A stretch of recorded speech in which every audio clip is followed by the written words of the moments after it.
ममता बनर्जी, जिन्हें भारतीय राजनीति की दीदी के रूप में जाना जाता है, एक अद्वितीय व्यक्तित्व हैं।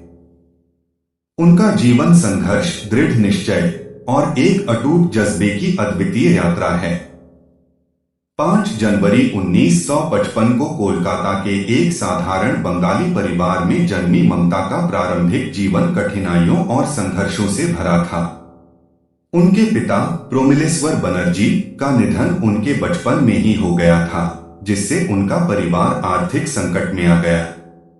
इसके बावजूद ममता ने अपनी शिक्षा पूरी करने का दृढ़ संकल्प लिया और कलकत्ता विश्वविद्यालय से इस्लामी इतिहास में मास्टर डिग्री प्राप्त की। कम उम्र से ही ममता सामाजिक और राजनीतिक परिवेश से प्रभावित थीं।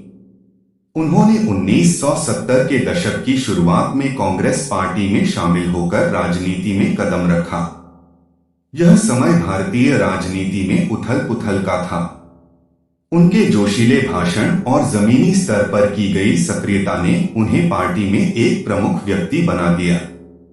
वह 1984 में जादवपुर से लोकसभा की सबसे कम उम्र की सांसद बनी, जब उनकी उम्र सिर्फ 29 साल थी। ममता की यात्रा कभी भी आसान नहीं रही। उन्हें राजनीतिक हाशिए पर रखा गया, शारीरिक हमलों का सामना करना पड़ा और भारी आलोचना झेलनी पड़ी। फिर भी उनका अडिग हौसला कभी नहीं टूटा। 1997 में उनकी राजनीतिक यात्रा का एक निर्णायक क्षण आया, जब उन्होंने कांग्रेस पार्टी से अलग होकर अखिल भारतीय तृणमूल कांग्रेस (टीएमसी) की स्थापना की। यह एक साहसिक कदम था, जिसे उन्होंने पश्चिम बंगाल के लोगों की असली आवाज बनने के लिए उठाया था। टीएमसी की नेता के रूप में ममता ने वाम मोर्चा सरकार की आलोचना की, जो 3 दशकों से अधिक समय से पश्चिम बंगाल पर शासन कर रही थी। उनके अथक प्रचार, अक्सर पैदल और जनता से उनके गहरे संबंध ने उन्हें व्यापक समर्थन दिलाया। वह बदलाव का प्रतीक बन गई और उन्होंने राज्य में कथित ठहराव और भ्रष्टाचार को समाप्त करने का वादा किया। 2011 में ममता ने ऐतिहासिक जीत हासिल की। वाम मोर्चा के 34 साल के शासन को समाप्त करते हुए पश्चिम बंगाल की पहली महिला मुख्यमंत्री बनी। उनकी जीत केवल एक राजनीतिक विजय नहीं थी, बल्कि सभी बाधाओं के खिलाफ व्यक्तिगत विजय भी थी। मुख्यमंत्री के रूप में उन्होंने कई सामाजिक कल्याण योजनाएं शुरू की, जो स्वास्थ्य, शिक्षा और ग्रामीण विकास पर केंद्रित थीं। उन्होंने कन्याश्री जैसी परियोजनाएं शुरू की, जो बालिका सशक्तिकरण के लिए, साबुज साथी जो छात्रों को साइकिल प्रदान करने के लिए, और स्वास्थ्य साथी जो स्वास्थ्य बीमा के लिए थी, जो राज्य के सामाजिक आर्थिक ढांचे पर एक स्थायी प्रभाव छोड़ चुकी हैं।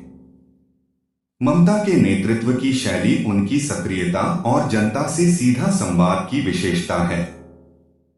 उन्हें सादगी के लिए जाना जाता है। अक्सर उन्हें सफेद सूती साड़ी और चप्पलों में देखा जाता है और जनता तक उनकी पहुंच सरल होती है।